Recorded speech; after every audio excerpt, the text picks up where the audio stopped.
Flying into an area to look at real estate for a few days isn't enough time to understand a market. Yep, I said it. It isn't, guys. It isn't. Now let's unpack that. So, this is something a lot of home buyers and investors do, right? They do this all the time. They jump on a plane, fly to the proposed area they're going to buy, and in a number of days, hit every possible open home they can. They're essentially in and out just like the wind, gone. And there's so many deficiencies in this strategy. Number one, there just isn't enough time for them to substantiate and understand what's going on there.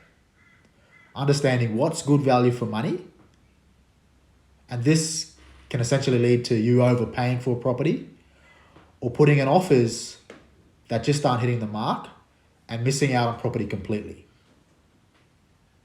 Number two, you just don't have enough time there to understand the different market trends. What's trending on the ground? What's happening there? How fast are properties going under contract for?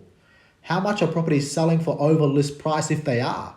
How much are properties discounting for on average? These are all critical pieces of the puzzle that could be the difference between you getting a good deal or not, the difference between getting a property or not.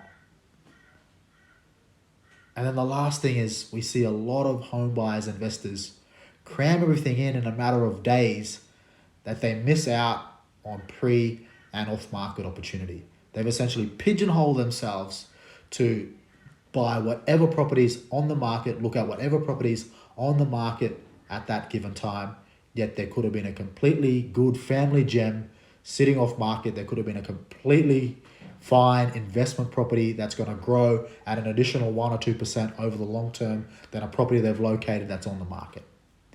You just don't have enough time and the ability to look at pre and off market opportunities. So there's so many downside risks and deficiencies in just flying into a market like you're Superman and spending a couple of days there and trying to understand what's going on. That is a recipe for disaster. And in fact, if you are one of those type of buyers, you're essentially a quick win or a free kick for a real estate agent